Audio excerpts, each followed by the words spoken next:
Balingami katina nkolo shalom. Nalingi bisike zwamiyo o betela nzambe maboko makasi. Bisike zwamiyo o sepela kozala liboso na nzambe na bomoi. Nzambe oyo abateli yo kobanda tongo kino pokwa na lelo. Otamboli elongo na ye. Atiki yo te. A épargné yo na makama ebele. Tala bisika mususu nyataki ba mususu ba nyataki bisika wana kasi bazwaki makama. Mais toi et moi, l'Éternel notre Dieu nous a protégés, il nous a épargnés de beaucoup de malheurs. Oui, parce que la Bible déclare que le malheur atteint souvent le juste, mais l'Éternel l'en délivre toujours. Bien-aimé, laisse-moi te dire, quelque chose de mal allait t'arriver. Peut-être le mal t'avait déjà atteint, mais il y a eu une main puissante qui règne au-dessus, qui t'a délivré de tous ces pièges de l'ennemi. Voilà pourquoi j'aimerais que tu sois dans la joie ce soir devant ces dieux, le Dieu grand, le Dieu devant qui nous nous approchons. Bien-aimé, voilà pourquoi je vais te demander, là où tu es, que tu commences à dire merci à Dieu, que tu commences à lui dire merci pour sa protection, que tu lui dises merci pour sa main puissante qui t'a gardé, pour sa main puissante qui t'a épargné de beaucoup de malheurs. Il n'a pas voulu que tu pleures, il n'a pas voulu que ta famille pleure, parce qu'il est ton Dieu. Voilà pourquoi j'aimerais que ce soir, que tu lui dises merci. Prie, bien-aimé Bondera. Loba merci dans Nzambe, Zambo ya bateli, Zambo ya pamboli, Zambo ya kangoli. Yahweh na pokwa na lelo toye kopesa yo merci. Poza Nzambe malam. Toye kopesa yo merci. Poyonde mo bateli malam. Yahweh tola muka kina tongo. Yondo pesa kibiso bomoy. Poete yondo renouvela ki souffle de vie. Kati na biso. Pe mabota na biso. Tobimi na bandaku na biso. Totamboli Yahweh osungi biso opekisi matambe na biso ebuka mabakuna nzela kasi yo ozalaki protecteur na biso. Yahweh osali biso bolamu ebele opesi biso kimia na motema. Yahweh tokoti mituka tosali ba accident te, tomati ba moto tozwi makama te, tomati ba velo tozwi makama te. Ya obateli biso, obateli biloko na biso nyonso. Pe kino na gonga oyo ozo continue kosala biso bolam. Yango la pokwa na lelo toye koloba na yo merci, toye koloba na yo merci Nzambe na bomoy. Merci Seigneur parce que lokola yo azali te, Nzambe oyo asungaka, Nzambe oyo abatelaka lokola yo. Yango tolobi na yo Seigneur, zwa nkembo, zwa lokum, zwa pema sanjoli. Ndeko na yebite mokolo na lelo nini ekoki kosala ete na mabondeli na yo na pokwa na lelo Nzambe asala ete loboko na ye esimba yo te? Nini ekoki kosala ete litoi na yawe ekoma kilo na mabondeli na yo?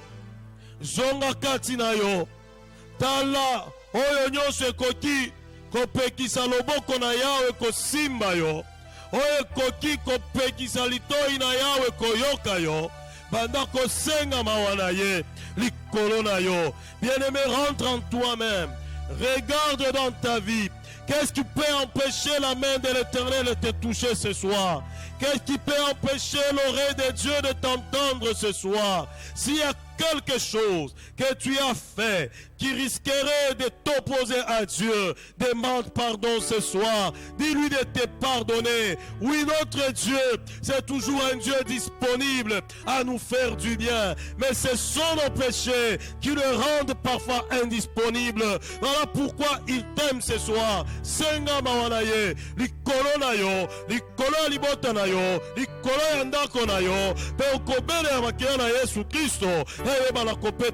Prie bien-aimé, implore le pardon de Dieu sur toi, sur ta famille, et tu vas demander que le sang de Jésus-Christ puisse te laver, qu'il puisse purifier aussi ta maison, ta famille. Prie bien-aimé au nom de Jésus-Christ. Yahweh, na pokwa na lelo toye liboso na yo Nzambe mosantu, toye kosenga mawa na yo likolo na biso. Yahweh, toyebi ete yo za Nzambe mosantu, pe Biblia elobi ete soki tolobi ete toza batu na masumu te, tozali komikosa biso moko. Yango toye liboso na yo Nzambe alimbisaka. Yahweh, yokela biso mawa pona nyonso ya mabe toyebaki na kosala, ezala na maloba na biso, ezala na baposa na biso, ezala na mikano na biso, ezala na baetamboli na biso. Yawe limbisa biso pona mabunga na biso. Yawe kokangela biso motema te, toye liboso na yo. Biblia elobi ete tu ne contestes jamais sans cesse. Oui, tu es toujours là, la colère est riche en beauté. Toye liboso ya mawa na yo. Yawe yokela biso mawa, limbisa biso pona mabunga na biso, limbisa mabota na biso na kombo na Yesu Kristo. Yawe tika ete makila ya mwana na yo Yesu Kristo oyo esopanaki na ngoma na Golgota eyeba na kopetola biso, epetola baame na biso, epetola baesprit na biso, bakor na biso. Oh, purifie-nous par le sang de Jésus-Christ. Rends-nous agréables devant ton trône ce soir au nom de Jésus-Christ. Merci Jésus. Merci de nous avoir pardonné. Merci de nous avoir lavé par le sang de Jésus. Merci de nous agréer dans ta présence. Au nom de Jésus-Christ. Amen. Bien-aimé, nalingi totanga psaume 100. Joa Biblia na yo, bisike zwami yo, pe ozali kotelema, ozali kotanga elongo na nga, mokanda na psaume chapitre 100. Totangi na kombo na Yesu Christo. Poussez vers l'Éternel des cris de joie, vous tous habitants de la terre. Servez l'Éternel avec joie. Venez avec allégresse en sa présence. Sachez que l'Éternel est Dieu. C'est lui qui nous a fait et nous lui appartenons. Nous sommes son peuple et les troupeaux de son pâturage. Entrez dans ses portes avec des louanges, dans ses parvis avec des cantiques. Célébrez-le, bénissez son nom, car l'Éternel est bon. Sa bonté durera toujours et sa fidélité de génération en génération. Bien-aimé, écoute le verset 3. Sachez que l'Éternel Dieu est Dieu. C'est lui qui nous a fait et nous lui appartenons. Nous sommes son peuple et le troupeau de son pâturage.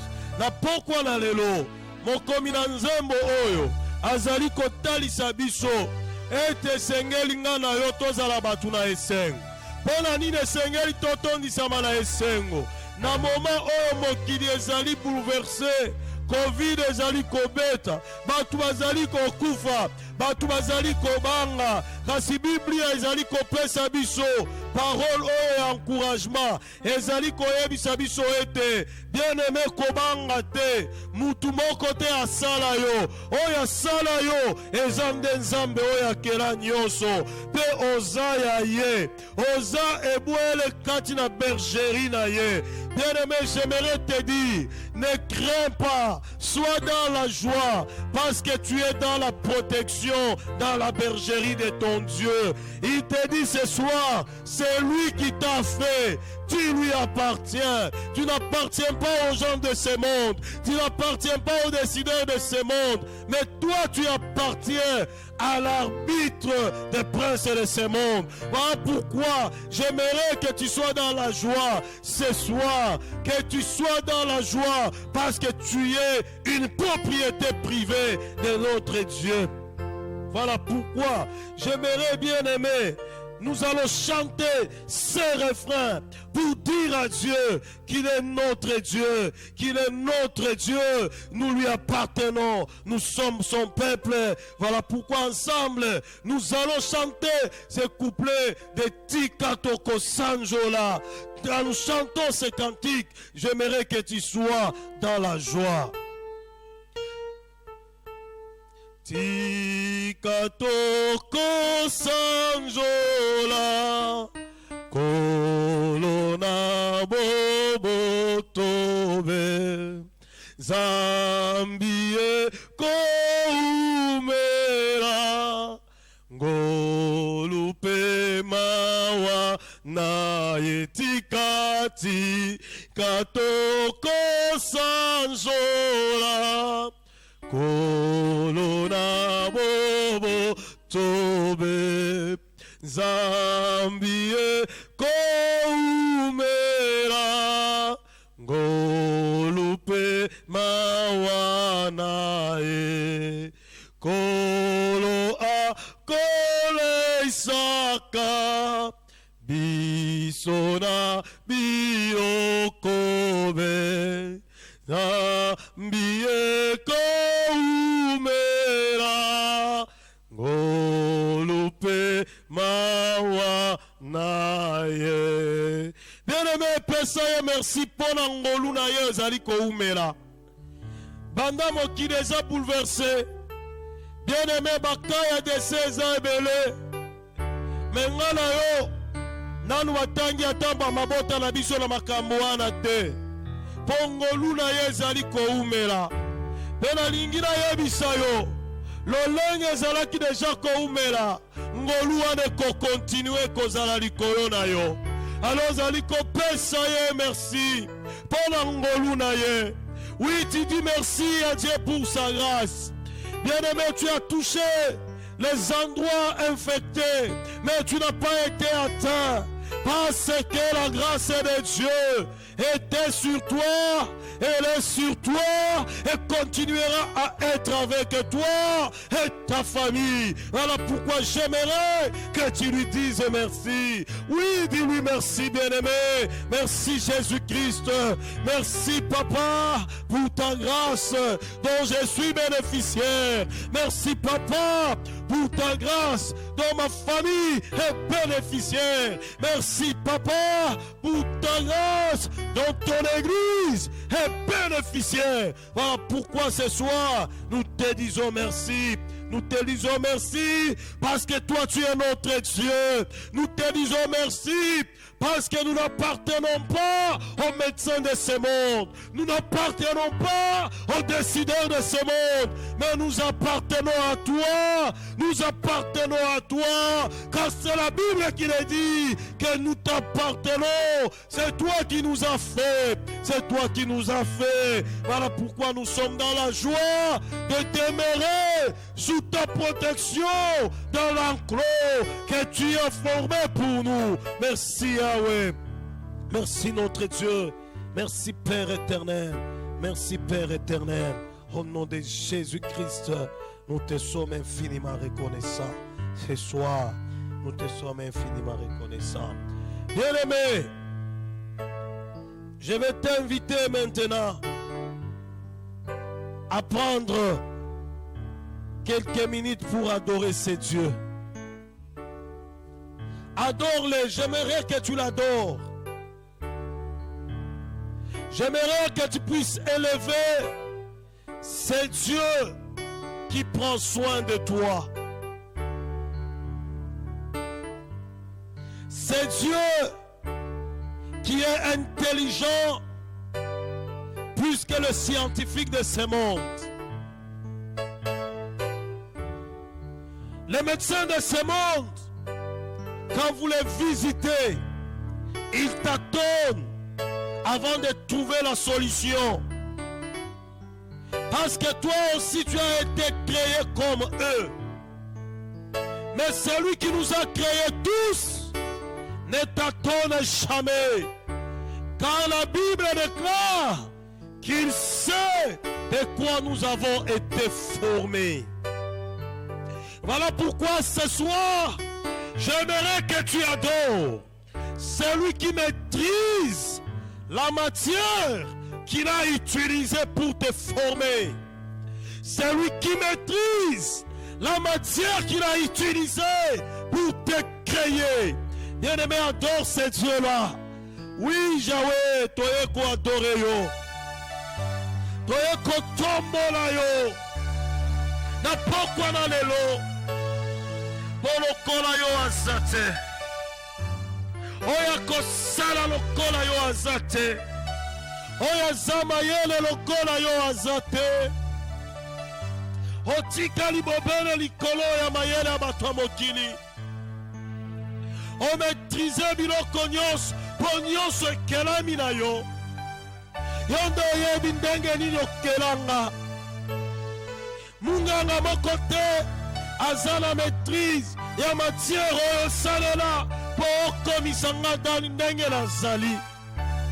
Yango ata soki natelemi liboso na bango batatonaka po bayeba nga nazali kosufrir, esengeli batuna nga mituna, kasi ozalaka na ntango te otuna mutu mituna po oyeba nini azali koyoka. Yo oyebaka yango po yo maîtrize mutu oyo okela. Natomboli yo nzambe oyo aleki na mayele. Nanetoli yo nzambe oyo aleki na mayele, oyo amaîtrize biloko nyonso. Kumama mokonzi na kombo na Yesu Kristo. Yawe tobondeli te tolobi.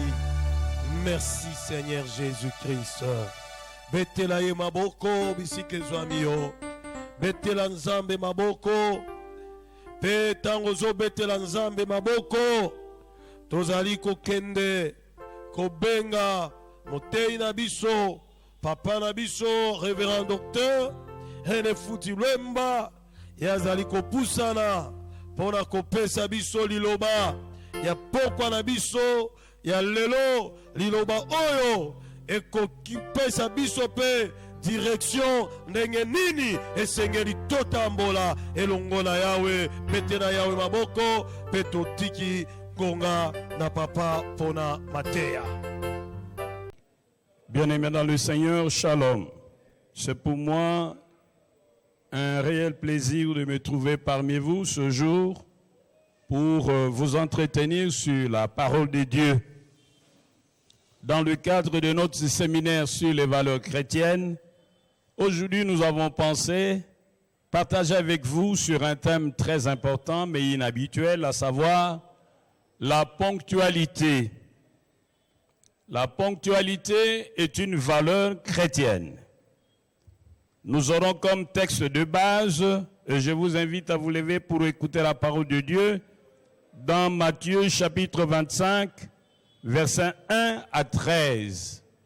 Matthieu 25, 1 à 13. Nous lisons au nom de notre Seigneur Jésus-Christ.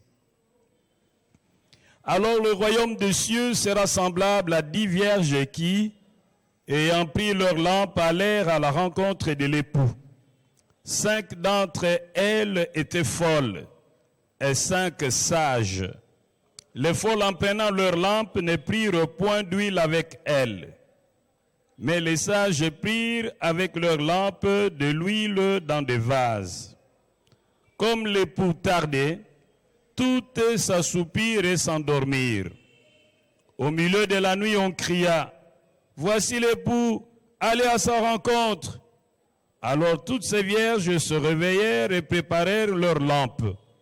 Les folles dirent aux sages: donnez-nous de votre huile, car nos lampes s'éteignent. Les sages répondirent: non, il n'y en aurait pas assez pour nous et pour vous. Allez plutôt chez ceux qui en vendent et achetez-en pour vous. Pendant qu'ils allaient en acheter, l'époux arriva. Celles qui étaient prêtes entrèrent avec lui dans la salle de noces, et la porte fut fermée.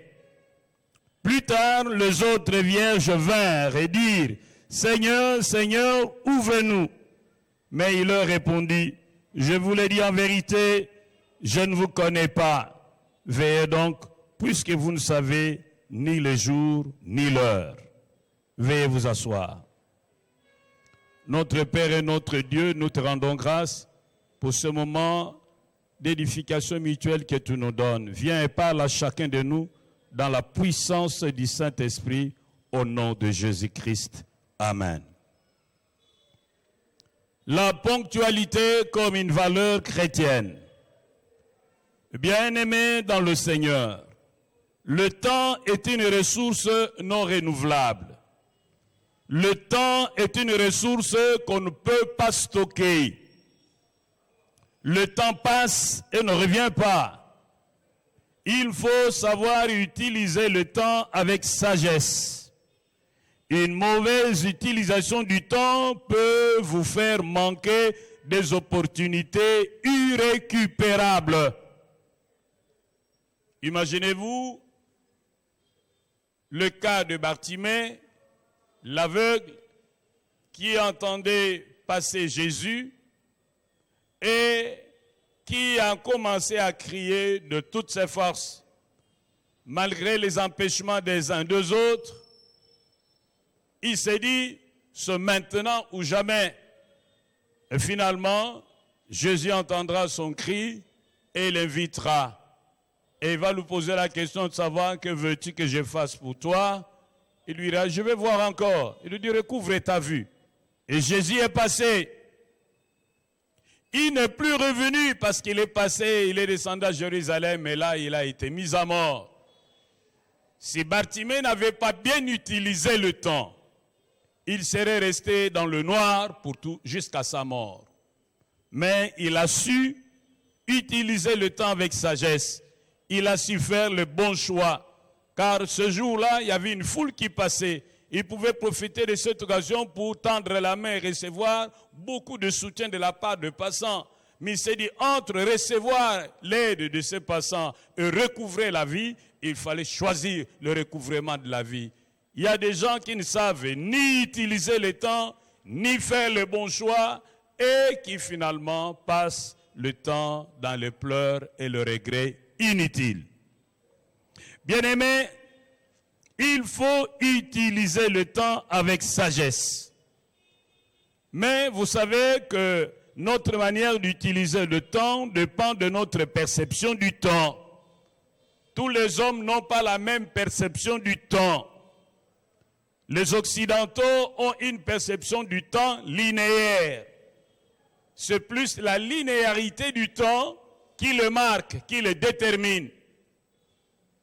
C'est-à-dire qu'on passe d'un point à l'autre. Et dès qu'on a passé le point A, on est au point D, on ne reviendra plus au point A. Par contre, les Africains, nous avons une perception circulaire du temps. Et avec la circularité du temps, nous pensons qu'on passe du point A, on peut revenir au point A. Les Africains, même si vous n'avez pas rendu avec lui, si vous entrez, il vous reçoit, il crée le temps pour vous. Vous pouvez le voir n'importe quand, n'importe où. Et lorsqu'on croise les pasteurs n'importe où, n'importe quand, les fidèles pensent qu'il a le droit de poser son problème au pasteur et le pasteur a l'obligation de s'asseoir pour l'écouter. Ça, c'est une mauvaise perception du temps.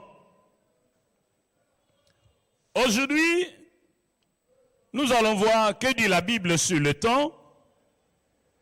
Ensuite, comment utiliser le temps avec sagesse. Là, nous verrons pourquoi il faut éviter le retard, comment il faut éviter le retard. Que dit la Bible à propos du temps? La Bible nous aide à comprendre que le temps, c'est quelque chose d'extrêmement important.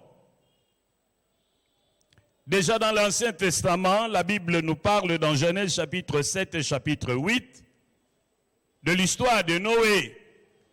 Dieu a donné l'ordre à Noé de construire une arche et d'y introduire toute sa création.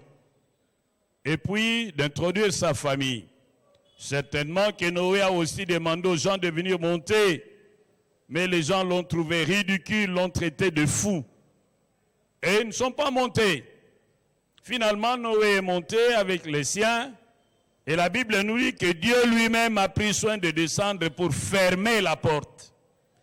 Dieu a fermé la porte. Et après, Dieu a ouvert les écluses des cieux.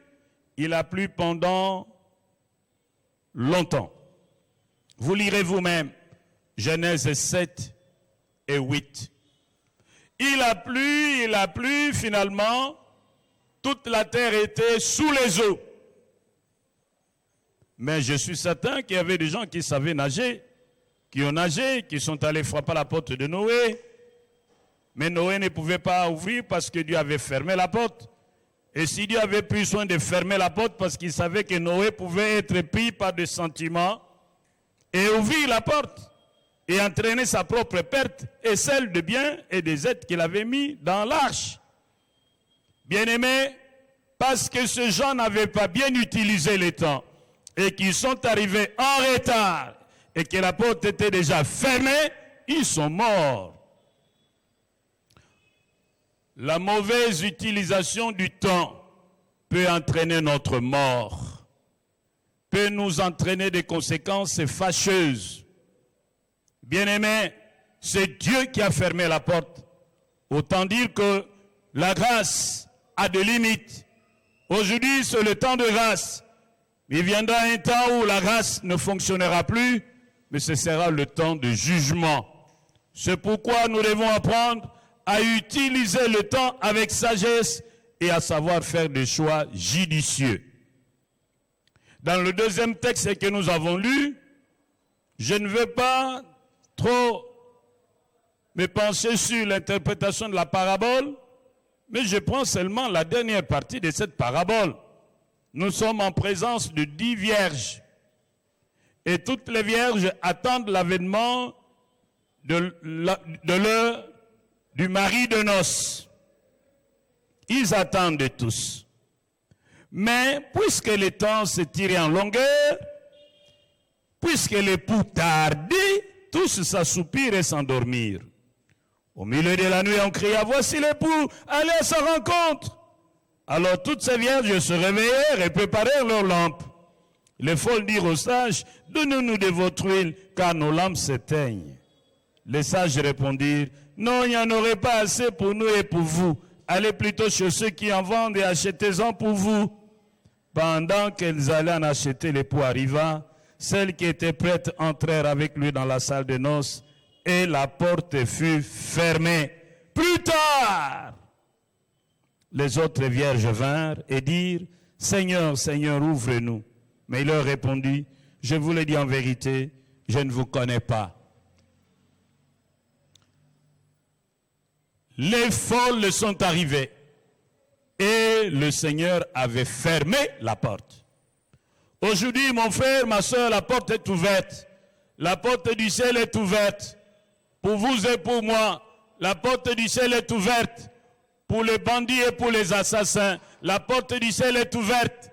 Pour ceux qui font la fraude douanière et la fraude fiscale, la porte du ciel est ouverte. Pour ceux qui avortent et pour ceux qui tuent, la porte du ciel est ouverte. Pour ceux qui détournent les deniers publics et pour ceux qui vivent de la fraude. La porte du ciel est ouverte pour ceux qui ont de faux diplômes et pour ceux qui vivent de la tricherie. La porte du ciel est ouverte pour ceux qui vivent avec les femmes d'autrui et les maris d'autrui.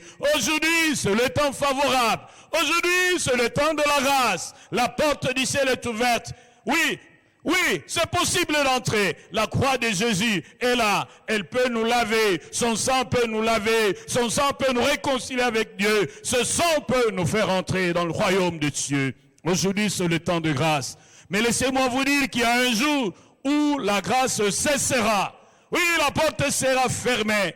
C'est pourquoi il faut que tu viennes au Seigneur maintenant avant qu'il ne soit trop tard. Les concitoyens de Noé sont arrivés en retard et la porte fut fermée. Les 5 vierges folles sont arrivées en retard et la porte leur fut fermée au nez. Le retard est mauvais. Dieu fait tout en son temps. Dans l'épître de Paul aux Galates, l'apôtre déclare que lorsque les temps ont été accomplis, Dieu envoya son Fils, né d'une femme, né sous la loi, afin qu'il rachète ceux qui étaient sous la loi, afin que nous ressuscitions l'adoption. Lorsque le temps fut accompli, Dieu agit en son temps. Il dit à Malachie, quand vous allez lire dans Habakkuk chapitre 2, il dit au prophète, j'ai fixé un terme, ma promesse va vers son terme, elle s'accomplira certainement. Si tu as l'impression qu'elle traîne, attends-la. Dieu n'agit jamais trop tôt, jamais trop tard. Il agit au temps marqué. Bien-aimés, il faut éviter de gaspiller le temps. Chaque chose doit être faite en son temps. Il faut éviter la procrastination, le fait de vouloir renvoyer à plus tard ce qu'on peut faire aujourd'hui. Oui, la Bible dit aujourd'hui, cherchez l'Éternel tandis qu'il se trouve, invoquez-le tandis qu'il est prêt. Oui, la Bible dit, aujourd'hui, si vous entendez sa voix, n'endurcissez pas votre cœur, comme autrefois au temps de la rébellion. C'est aujourd'hui que vous devez vous repentir et croire. Demain risque d'être trop tard. C'est aujourd'hui que vous devez pardonner à ceux qui vous ont offensé. Demain risque d'être trop tard. C'est aujourd'hui que vous devez vous réconcilier avec Dieu. Demain risque d'être trop tard. C'est aujourd'hui que vous devez quitter les sciences occultes, les fétichismes et les baraboutages. Demain risque d'être trop tard. C'est aujourd'hui que vous devez venir à Christ pour qu'il vous pardonne et vous donne le visa d'entrée au ciel. Demain risque d'être trop tard. Pourquoi éviter le retard? Nous devons éviter le retard pour plusieurs raisons, notamment pour éviter les conséquences irréparables. Nous devons éviter le retard. Pourquoi?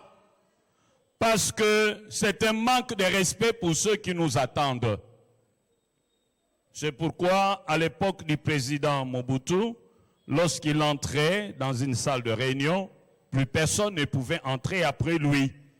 Pourquoi? Parce qu'arriver après le chef, c'est un signe d'impolitesse, de manque de respect.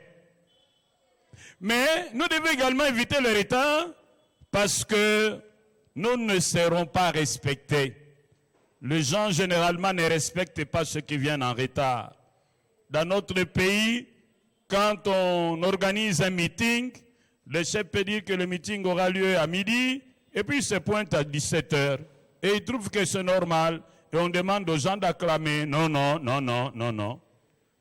Un chef qui arrive en retard à un meeting n'a pas de respect pour son peuple. Et le peuple n'a pas l'obligation de le respecter non plus. Nous devons apprendre à respecter le temps, arriver à temps, c'est ce qu'on appelle la ponctualité. Lorsque nous arrivons à temps, à l'heure fixée pour le rendez-vous, là, nous prouvons que nous respectons ceux qui nous attendaient et nous serons également respectés par ceux qui nous attendent. Lorsque vous avez un rendez-vous d'embauche et qu'au jour de l'interview, vous arrivez en retard, sachez que vous êtes déjà mal évalué. Lorsque vous avez un concours à passer et que vous terminez votre travail en retard, sachez que vous serez mal évalué. Vous devez arriver à temps et vous devez terminer votre travail à temps, dans les délais. Enfin, comment éviter les retards et gérer le temps avec sagesse? Pour éviter le retard et gérer le temps avec sagesse, nous devons avoir un agenda. Dans l'agenda, nous mettons date par date ce que nous sommes appelés à faire. Date par date, le rendez-vous auquel nous devons répondre. L'agenda, vous pouvez l'acheter partout. C'est important. Et si vous n'avez pas d'agenda, vous pouvez en fabriquer vous-même. Vous achetez un cahier de 100 pages. Chaque page, vous mettez une date du mois. Chaque mois, vous mettez le mois, vous mettez la date, le jour et la date. Le mois, le jour et la date jusqu'à la fin. Et chaque page, vous mettez les activités, les heures. À telle heure, je ferai ceci. À telle heure, je serai à tel endroit. À telle heure, je recevrai un tel. À telle heure, vous mettez tout. C'est ce qu'on fait lorsqu'on veut utiliser un agenda. Deuxième chose, nous devons savoir planifier. Et la planification se fait en fonction des objectifs. Nous devons apprendre à planifier nos activités. Qu'est-ce que tu feras au mois de janvier? Qu'est-ce que tu feras au mois de février? Qu'est-ce que tu feras au mois de mars? Qu'est-ce que tu feras au mois d'avril? Etc., etc., jusqu'à la fin de l'année. Qu'est-ce qu'il faut faire pour bien gérer le temps? Nous devons avoir l'habitude d'élaborer un plan d'activité journalière. C'est-à-dire que nous sommes par exemple aujourd'hui, vous faites votre plan de ce que vous ferez demain. Demain à 8 heures, je serai à tel endroit. À 9 heures, je serai à tel endroit. À 10 heures, je ferai ceci. À 11 heures, je recevrai un tel. Vous faites tout sur un papier. Vous faites votre planning d'activité. Et vous indiquez également les heures. Ceci vous aidera à gérer votre temps avec sagesse. Que devez-vous faire pour gérer votre temps avec sagesse? Vous devez éliminer les voleurs de temps. Vous devez refuser de recevoir les visiteurs qui ne s'étaient pas annoncés, que vous n'attendiez pas. Présentez-leur vos excuses, dites que je n'ai pas rendez-vous avec vous, faites votre travail. Il faut que les gens apprennent à respecter votre temps et vous aussi à respecter le leur. Lorsque vous avez un visiteur qui ne s'est pas annoncé, quelqu'un que vous n'attendiez pas, ne vous sentez pas obligé de le recevoir. Sinon, par souplesse, vous pouvez lui dire, en tout cas, je n'avais pas un rendez-vous avec vous, mais comme vous êtes là, je vous donne 10 minutes.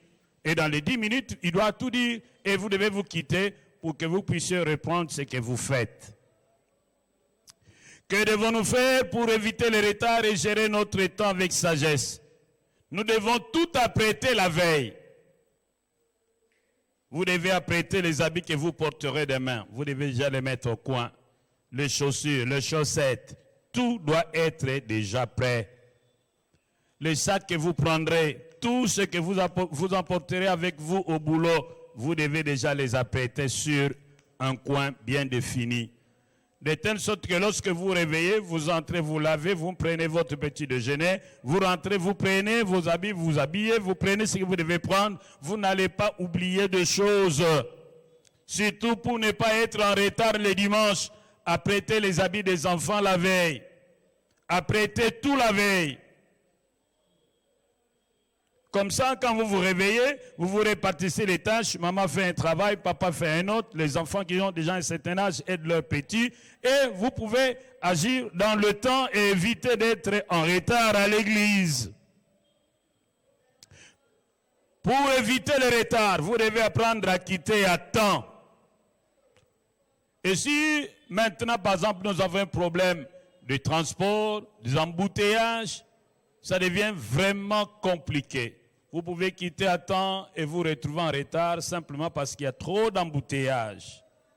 Alors, si vous savez que le rendez-vous est extrêmement important et que vous habitez loin du lieu de rendez-vous, autant choisir de dormir aux alentours du lieu de rendez-vous. Comme ça, au moins, vous serez à temps. Vous êtes pasteur, vous pouvez dormir carrément dans votre église. Comme ça, moi, le matin, vous n'êtes pas en retard. Ou vous quittez à temps, ou vous dormez près du lieu de rendez-vous. Qu'est-ce qu'il faut faire pour éviter d'être en retard? Vous devez apprendre à vous excuser à temps si jamais il y a un contretemps qui pourrait vous empêcher d'être à temps. Enfin, qu'est-ce que vous devez faire pour éviter d'être en retard? Vous devez avoir une montre et savoir regarder à votre montre. Parce que souvent, il y a des gens qui ont des montres, mais qui demandent l'heure aux voisins. Mon cher, quelle heure est-il chez toi? Non, sa montre peut être en retard. Assure-toi que la tienne est bonne et qu'elle est à l'heure. Apprends à regarder ta montre et à la respecter. Bien-aimés dans le Seigneur, êtes-vous ponctuel? Est-ce qu'il vous arrive à temps? Est-ce que vous arrivez à temps au lieu de rendez-vous? Après avoir écouté ces messages, quelle décision comptez-vous prendre? Ma prière est que le Seigneur nous aide, vous et moi, à être ponctuels pour montrer le respect vis-à-vis de ceux avec qui nous avons rendez-vous, mais aussi pour inspirer le respect de leur part. Que le Seigneur vous bénisse. Balingami katela Kristo mbote epesamela bino pe kimia epai na Yawe Nzambe na biso. Nazane esengo ya kozala na bino lelo mpona kokoba mateya na biso na we etali séminaire tozanango oyo ezolobela makambo esengeli kokonza bomoi na mwana na Nzambe. Makambo oyo mwana na Nzambe esengeli asala keba na yango tango ezali ye kobika na se na moi. Bongo lelo toponi kolobela pona likambo etali ponctualité. Koyeba kokoma na tango malamu. Koyeba koboya kozala na retard. Balinga mina ngai likambo tobengi tango tongonga. Ezali bomengo moko oyo Nzambe apesi na bato nyonso. Nzokande toyeba kaka kosalela yango kasi tokoki kobomba yango te. Tango pe soki eleki ejongaka lisusu te. Mpona yango esengeli toyeba kosalela tango na mayele pe na bwanya nyonso. Soki ezali biso kosalela tango ndenge yango ekoki te, ekomemela biso ndengambo. Yango nde Bible ezoloba, rachetez le temps car les jours sont mauvais. Salela tango molinga mina ngai po mikolo ezali mabe. Salela tango na mayele pe na bwanya po okokorate makambo oyo okoyebaka ko récupérer lisusu te soko yebi kosalela tango te. Topesa ndakisa Batimayi azaki moto akufa miso ayokaki lokito ete Yesu azoleka. Bongo tango akomi na ville na bango Batimayi alobi naza na choix ya kosala. Ubien nasenga bato mbongo lokola baza ebele bakosunga nga na kozwa pata ekoka. Ubien nasenga Yesu afungola nga miso mpo nayokisa ngo ke ye azobikisa babeli motindo nyonso. Batimayi ayebaki kosala choix ya malamu, aponaki malamu. Alobe bongi na mona na esika nasenga-sengaka. Bongo agangaki makasi. Batukutu bapekisi ye balobi yo zo déranger bato yo kanisi muto wa musika kuna koyoka yo. Azaki na micro te, azaki na baffle te, azaki na amplificateur te, kasi agangi makasi na kundima. Pe Yesu ayoki koganga na ye, abengisaki ye, pe atunaki ye, olingi na sala nini po na yo? Ye pa alobaki na lingi na mona lisusu. Pe Yesu alobaki na ye, mona na yo. Bongo tangu Yesu aleki, ake na Yerusalem babomi ye bakundi ye. Balinga mina ngai, soki mokolo Yesu alekaka epa na Batimayi, asalela katangu na mayele te, asalela katangu na bwanya te, po apono esengelaki ye apona, alingaki okotikala na molili kino liwana ye. Lelo ezali tangu na ngolo, epesameli yo, epesameli ngai. We ngolo epesameli yo, epesameli ngai. Tokoko kota na bokonzi na Nzambe, soki tondimeli Yesu. Lelo nde tangu na ngolo, lobi ekoko zala trop tard. Kozela lobi te, lelo soki yoki liloba na Nzambe, bongola mutema, yamba Yesu, pe yokota na bokonzi na Nzambe. Balinga mina ngai, toyeba kosalela tango. Soki tozo salela tango ndenge esengeli te, ekoko memela biso ba dega.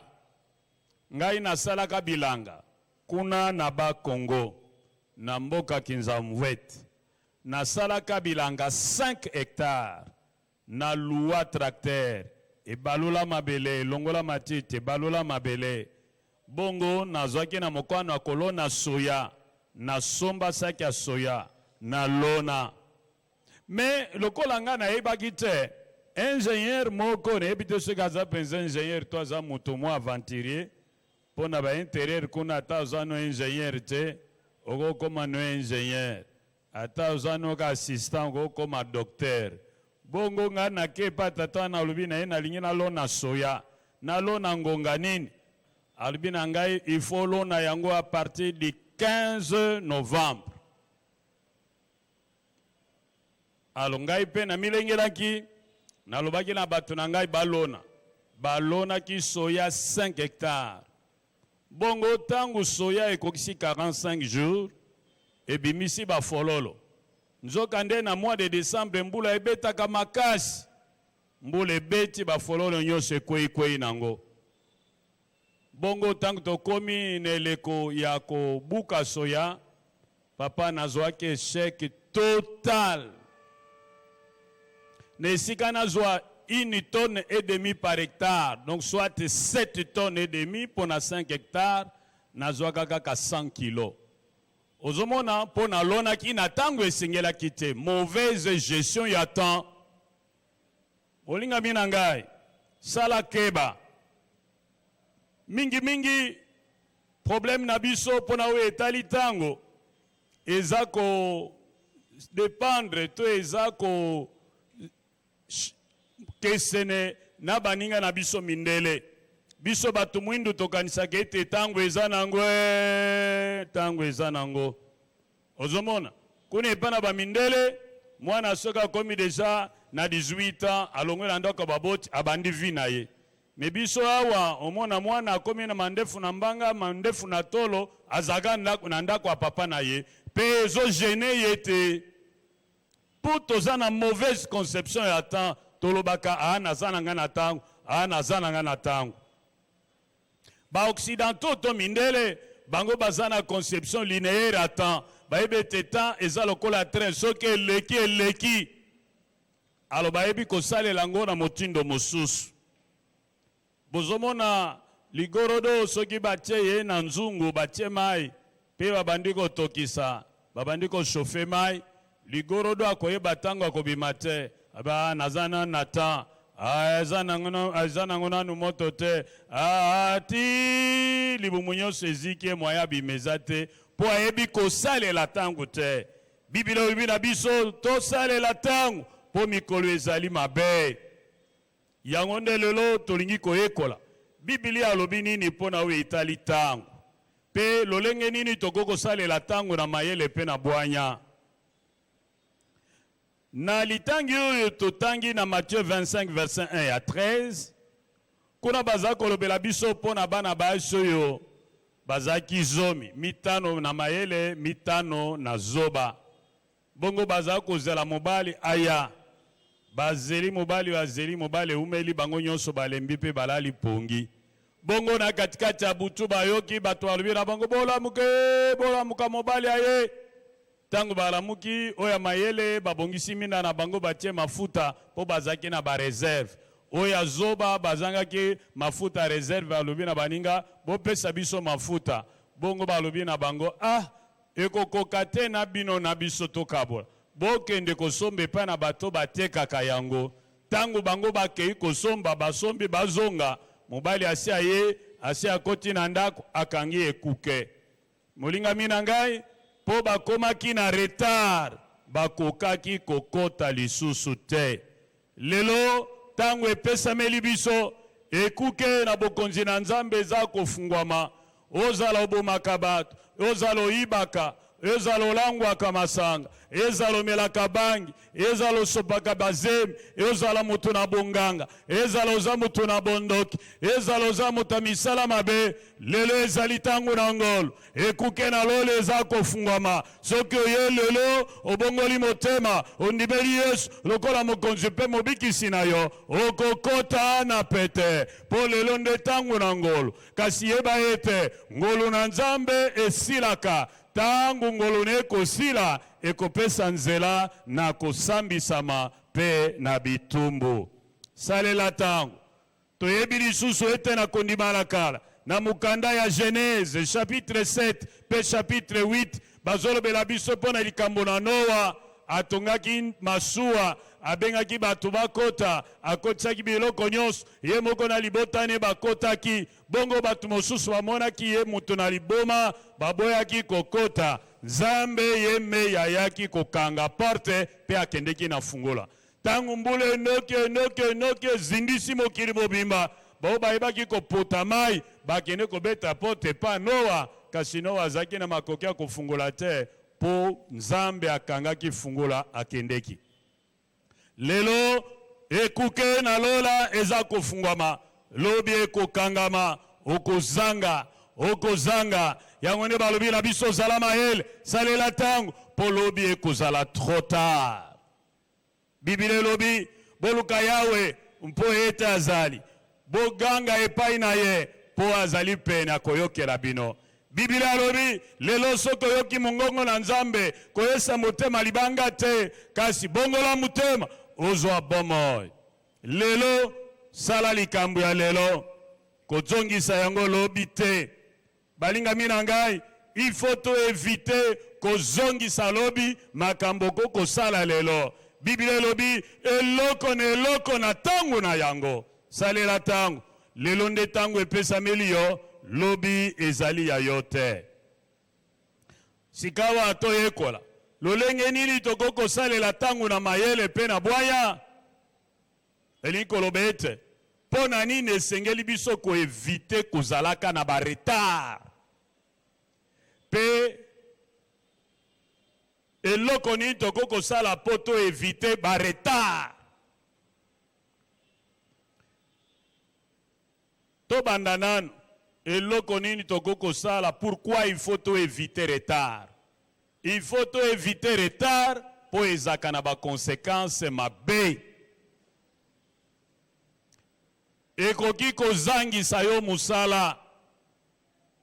Balobi bakoyamba bato nyonso na 9h. Bongo bapesa ba dossier na bango. Yo komi 10h. Bakozwa dossier na yo te. Balobi concours pona musala ekobanda 7h30. Yo komi 8h. Yebaki bakozwa yo te. Parce que capacité na yo a respecter temps. To ya kozanga ko respecter temps et ko qualifier yo pe ko kipe ko disqualifier yo. Ce qui balobi ke to yamba bat de 7h à 7h30, c'est comme 7h30. Bakangi porte ata olobi ata oleli ata olobi eloko moko te. Yango ni faut éviter ba retard. Il faut tout éviter retard. Pona ko respecter bato bazozela biso. Bakonzi mingi awa okoyoka o meeting ezali na midi mais moko akoya 17h. Pe ako présenter excuse te aye avandi na ye pe azolinga babetele maboko babinela ye. Non. Wane ezali manque à respect pona bato bazozela yo. La moindre des choses, il faut ça, là, il faut senga pardon pour commettre retard. Il faut plutôt comme à temps, to éviter retard pour batouba respecter biso. Biso na 1979, tangu na yaka na Kisasa, nazako vande pa yaya nangai, Dr. Sita Lwemba. Bongo tozaka na groupe de prière na Kinsaku. Parmi bato bazako ya na groupe de prière wana bango nyonso bazalaki ba universitaire. Bato ebele bazako te bipai na bipai. Bazo ya kuna na Kinsaku. Mais ezaki na mwana mobali moko. Kombo na ye Lukusa Mudi Ankwanga. frère Lukusa Mudi Ankwanga azaki Moulaye Ngambe. Mais loko to remarka que pas un frère Lukusa Mudi Ankwanga. Ceux qui bossent na réunion à 16h. Il est déjà 16h moins 5. Yewana. Boyoga 16h moins 3 abimi. Bonjour frère Sita. Bonjour frère Fouti. Alors ceux qui accueillent, tous les grand frère Mektato Penza a mela montre. Mokolo mokote ayana retard. Moula ou pas moula. Frère Lukusa Zakozala toujours à l'heure. Les grands frères Nangazolova, Moutoua Okene Musika, c'est un bon disciple. Et je crois que le Seigneur fera de grandes choses et l'on la frère Lukusa. Lelo assis à comme passer Mounene Kuna en Belgique. Mais en tout cas, pour les Cambouetali, ponctualité. Frère Lukusa Mudi Ankwanga, Zaki na concurrente. Ozomon. Alors, bisogno Zozako respecter. Pour ce cas, même si il faut ça la noki parce que t'as la moutouti musique a commis déjà. Bon, bino batuboza que si ka prière on ezalaka yo zala prête aux hommes qui zo pesa bienté. Donc, ceux qui yo comme à temps, ba ko respecter yo. Sika mutuna na biso eloko nini tokoki ko éviter to makambo nini esengeli biso kosala po to koma kana retard te. Ndenge nini toko sala tangu na biso malamu na bwanya na mayele na kopesa ndambo na batoli toli ya liboso zala na agenda esiko zokoma mokolo na mokolo okozala wapi okosala nini eloko mibale yeba kosala planification yeba okosala ni na janvier, okosala ni na février, okosala ni na mars, ti na décembre. Pe planification, et ça ko dépendre na ba objectif osana yango. Tolia misat, zala na programme journalier. Netelelo, osali déjà programme makambo kosala lobby. Bisiko okende lobby, ernin, makambo nini okosala. Komanyo son a papier natinete lobby obanda kolanda makambo mi bongisa qui déjà la veille. Troisième conseil, éliminer les voleurs de temps. Ezana batumingi akoyela yo obengisa ki ete. Akoyela yo ozako zela ete. Petangwa ye akopesa yo masola milai bomeli programme nyonso. Tala soki mutoye ozelaki ete ozano libre ya koyamba ete mingi tango nazaki pa ya nanga pasteur Sita za très rigoureux na likambo etali gestion à temps soki mutoye akotuna est-ce que nous avons rendez-vous avec vous soko lobi te alba merci beaucoup akenaye ana tango te soko insista kolobana mon cher j'avais pas rendez-vous avec toi je te donne 5 minutes ou 10 minutes lobana mukuse parce que nazana makamuso akosala balinga mina ngai soko za strict te na gestion à temps oko vivre ango oko ndima eloko mosusu esengeli yo kosala il faut bongisa biloko nyonso la veille biloko kolata lobi bongisa ngo na poko sapato kolata lobi bongisa ngo na poko bongisa chaussette bongisa sous-vêtement bongisa singlet bongisa chemise bongisa pantalon bongisa nyonso ezala déjà prêt saki na yo ezala prêt ezala sendenge moko pona bana comme ça lobi soko lamuki osokoli ozana eloko koluka te nyonso eza prêt soki ezali samedi bongisa biloko na bana bongo tango bokolamuka bana mikolo mikolo basunga oya baleki oyo bino yo papa pe sunga mama sala koko sala bo sala dar comme ça bokoma na ndako ya Nzambe avant eza malamu te kokoma na ndako ya Nzambe na retard ezolakisa ete oza na respect po na Nzambe te pe oza na respect po na basali na Nzambe te toli mususu poko ma retard te longwa tango malamu soki omonike na bambuteyage tokomi nango mikolo oyo okoko longano na tango malamu oyokokanga na mbuteyage okomi na retard orate pe makambo alo mpona koevite bablage ya modele wana luka place lala pembeni na esika rendez-vous ezali po okoka kokende kuna ata na makolo Et surtout rendez-vous à Moussala. Comme retard, te misale comme il passe. Yo zagana kingasani asuka. Rendez-vous à Moussala, ba pesa que eza na ville. Tala, luka place sola la tana lingwala. Comme ça, na tongo atali 11 tamboli okomi. Attends. Ce qui va le bec 7h30, yo 7h25 okomi. Très important. Ce qui moni ete, okoko koma na tangu malamu te, benga batupe bisa bango balimbisa yo, poza na koko se ko pesa nzela te okoma na tangu malamu. Comme ça tangu okoma, bako comprendre ko benga ki bango, pe en même temps au présenter d'excuses na yo. Conseil à souka, zala na montre, pe baka kota la montre na yo. Batu mingi azana montre, mais ata la montre te azoto na muninga. Comme ere nini, tant que se montre ne eza na retard. Tala oya yo montre, eza très important et ko sunga yo po ozalaka na retard te. Molinga minangai, kolanda mate ya oyo, soko lingi batu ba respecte yo, pe batu ba yeba ke yo po respecta kabango, mi pekisa kokomaka na retard. Kozonga pe nanda ko retard eza mabe, poko yeba te bana bazaki ndenge dini moi mobimba. Yo bimaka bana bazolala, ozonga ka retard bana basi balali. Papa, oko sutuka mokolo mosusu.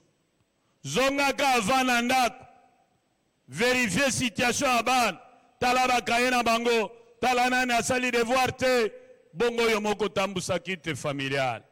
Tala, nazobondela yo, yeba kosale la tango. Bongo yo pe elenge, yeba ete, soko yebi kosale la tango te, mokolo ezali tango ekoseka yo. Nalingi kotuna yo, mituna yo moko mituna. Nalingi nazala nani. Wana nde mutuna liboso. Esengeli nasala nini, pona koma onga nalingi nazala. Wana mutuna mibale. Ekozonga tango boni. Wana nde mutuna misatu. Nazana mbula boni. Wana nde mutuna minei. Tala, konteri ya mbula ebaluka kaka avant ezonga kasimate. Soko lalo lamuki okomi mwa mubange koleka oyo zalaki lobi. Oko sutuka kaka, yolo baka jeneke 30 ans. Oko sutuka okomi pe na 60 ans. Tala, sale la tangu. Kolekisa tangu te. Yope mwana mwasi, mubali alexelo tangu te. Soka yaka kaka ba janti pamba lobaka te. Tunaye yo yaka mikolo nyonso. Soki batu batuni na loba na bango zanani ponanga. Otoza ba faire se loba ne diminuer ba visite. Sale la tango. Pozo nu na mwana mwasi. Et kitoko ezo diminuer. Alors, il faut bengana ba wana bazoya ko busala ko bankakema inutile pour faire Alfred parfois linga bala yo nazo banga ko poussa na pomano amona ka toujours frère André pembeni na yo. Pe frère André baba aloba kelo ko teka ka verset biblique. Mwana mama sale la tang. Yo pe mwana mobali luka mwa yo bala parce que soki pe aussi mbule poussa ni mingi basi be bako wana obanga yo. Balubi mwana mubalo akomi na mbula bolaba kate seke hana makambo mabe. Tala, sale la tang. Simana kolanda mate ya oyo. Décision nini olingi kozwa. Sale la tango malam. Zalaka ponctuel. Boya ba retard. Po ba respecte yo. Pe. Batupe. Batiela yo confiance.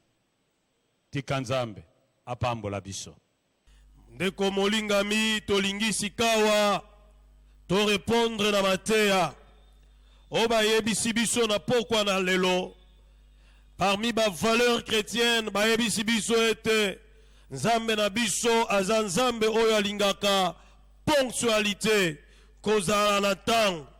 Bien-aimé mingi ba Kristo to kweyaka na piège ya komona ete nzambe na biso akipaka makambo atango te zoka na pokwa na lelo tosiri komona pe koyeba ete ceux qui toza bato oyo baza na désordre na likambo etali tango makambo mosusu tokoki korate yango yango na pokwa na lelo nalingi osenga bolimbisi na Yawe mpo na batango nyonso oyo zala négligent na likambo etali respect ya tango. Tu vas demander pardon à Dieu pour tous les moments de ta vie dont tu as été négligent par rapport à cette valeur importante qui est celle du respect du temps, de la ponctualité. Senga mawalanzam alimbisa yo po ezala biloko ebele ozanga ezala biloko ebele na zanga pona kozanga kozala discipliné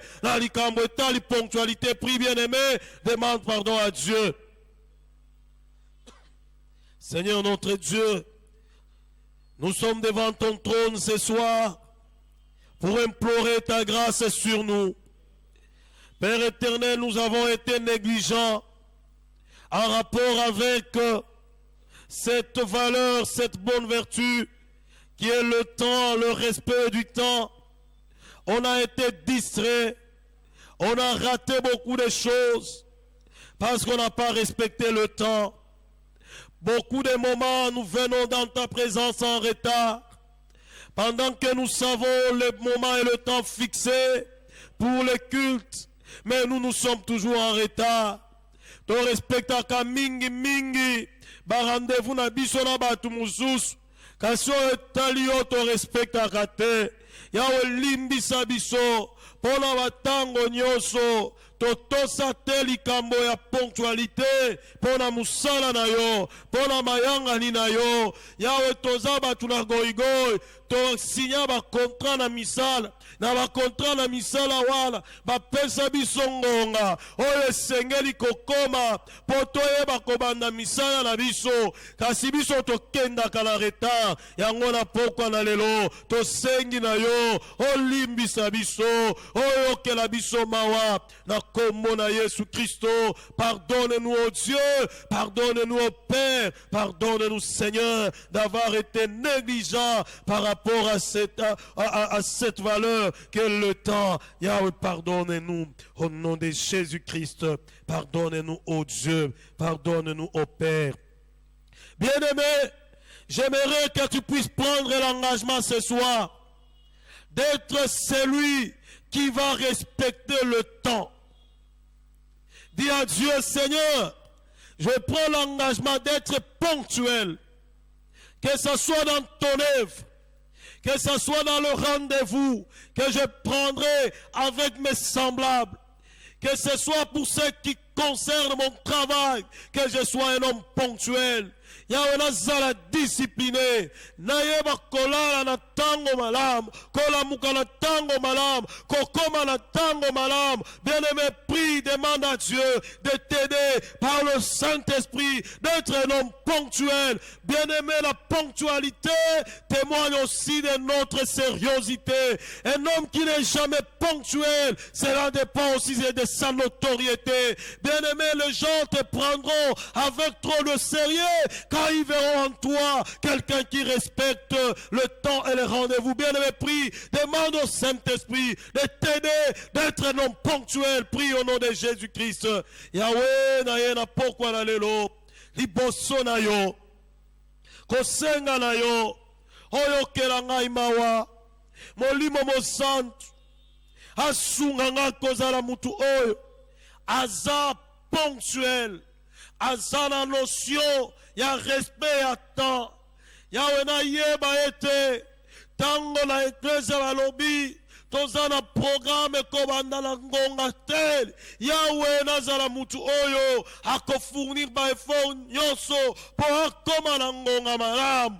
Yawe bikisanga pe kangolanga na milimo ya bareta, bikisa pe kangola bandeko langa na milimo ya bareta. Yawe toboy kozala baretardate na kombo na Yesu Kristo. Yawe sunga biso toyeba ko respecter ngo ngonga oyo musala ebandaka tango nyonso tozala bato bazali modèle par notre ponctualité modèle na baninga na biso tosalaka na bango tango bakomona biso baloba ete ya solo tozali bakristo na manière na biso ya korespecte ngonga ya korespecte tango ya kokoma na tango oyo esengeli au nom de Jésus-Christ yawe tosengi yo merci pozo yo kabiso bien-aimé nalingi tobondela parfois ba retard mususu eza ba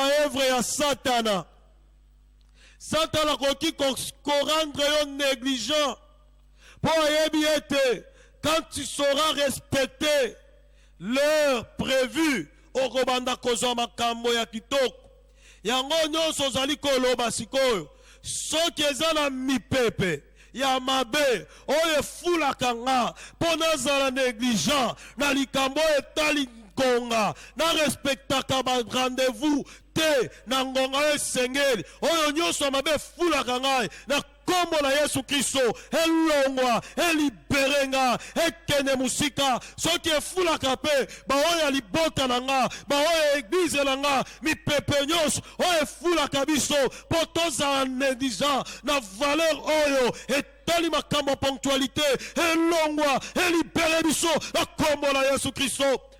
Père, dans le nom puissant de Jésus-Christ, Yahweh na ye kosenga na yo na pokwa na lelo Yahweh na kombo na Yesu Kristo soki eza na milimo mabe soki eza na mipepe mabe oyo yaka kofula nga po epesa nga négligence esala ete tango nyonso soki nisengeli na répondre na rendez-vous efuli nga négligence po na koma na retard na lala pongi na bosana oyo nyonso ebosanisaka nga epesaka nga bolemu po ekweyisa nga na oyo ezali makambo ya retard na bengani yango na boyi yango na kombo na Yesu Kristo ekosala lisusu te na bomoi na nga ekosala lisusu te na ndako na nga ekosala lisusu te na libota na nga na kombo na Yesu Kristo na kombo na Yesu Kristo na kombo na Yesu Kristo na kombo na Yesu Kristo.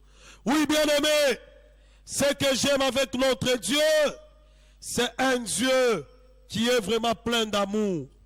Écoute ce qu'il dit. Il dit ceci, il est capable de nous redonner les années qu'ont consommé les sauterelles. Bien-aimé, ezala biloko ebele peut-être au rata po na ba retard na yo. Ezala biloko ebele obungisa po na kozanga ponctualité.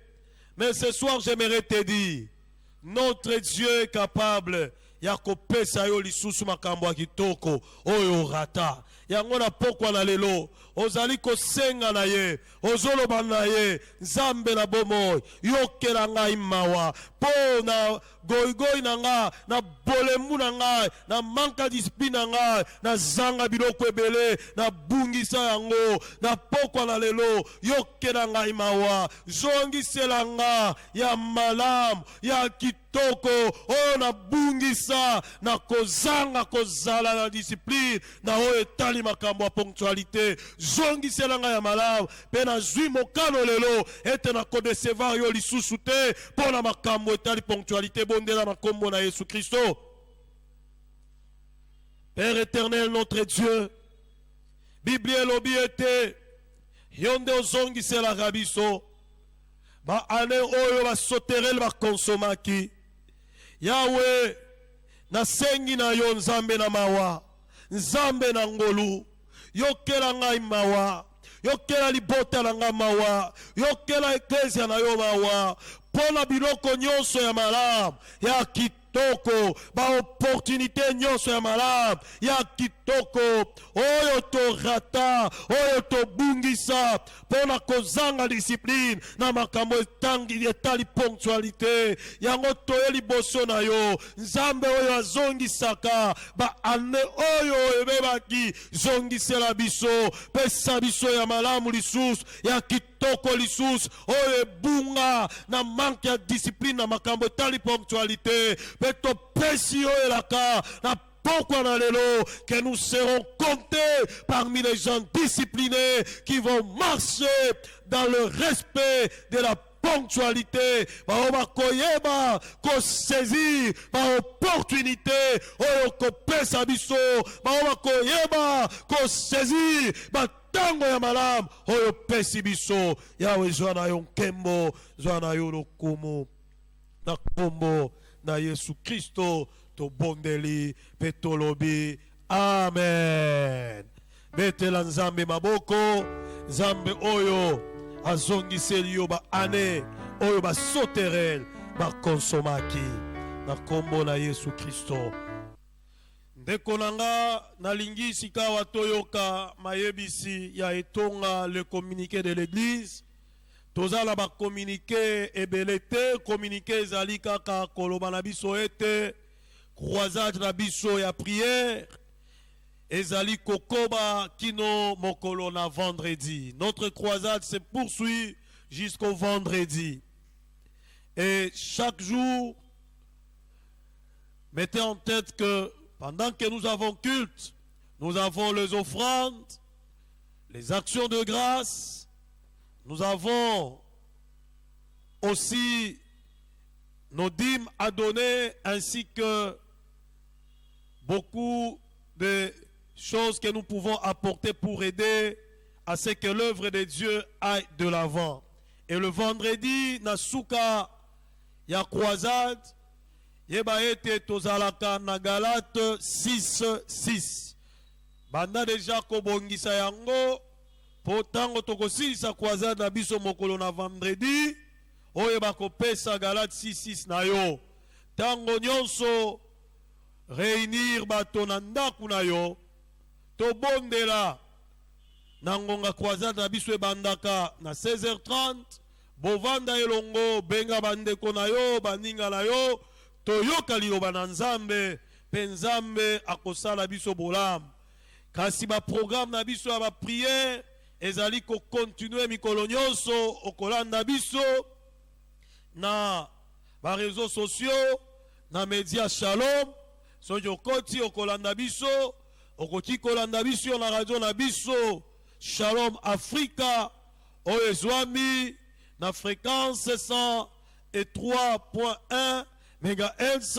Soki otie yango okoyoka ba programme na biso ya etonga kasi sikawa tokomi na ngonga kitoko ngonga ya malamu oyo topesaka ba offrande na biso pe ba action de grâce na biso pe ba dîme na biso epa na Yawe ndenge tango bozwami wana na ndako tia kitunga ya offrande kitunga ya action de grâce pe ba dîme soki ezali botia yango bokopesa yango pe okoleka na église okokuta kese ezali wana okotia offrande na yo pe ba dîme na yo pe ba action de grâce. Soki ozali musika okomona na se na bande passante ba numéro oyo ezali koleka okoki kotinda mbongo na yo kati na yango. Nazali kobondela po ete nzambe avisite misala na yo tango ozali kopesa ye mabonza na pokwa na lelo. Yawe topesi yo merci po za nzambe malamu. Yawe toye liboso na yo na pokwa na lelo. Kopesa yo ba offrande na biso, ba action de grâce na biso, pe ba soutien motindo na motindo, otolingi komema liboso na yo. Yawe ndima yango, pe pambola maboko nyonso, oyo ezali kopesa yo, pe na moma oyo, ezali moma oyo batu, bazali komitungisa komituna mituna ebele, yao surprendre biso d'une manière agréable, na kombo na Yesu Kristo, tobondeli petolobi. Amen. Amen. Tobondeli. Zambe totondi opona Mateo pesi biso natikelo bandeko balandi yango bisika nyonso ezwami bango po yo osunga moko na biso koyeba koboya likambo ya retard. Sunga biso toyeba kozala ponctuel na balie na biso ya losambo na kombo na Kristo. Amen.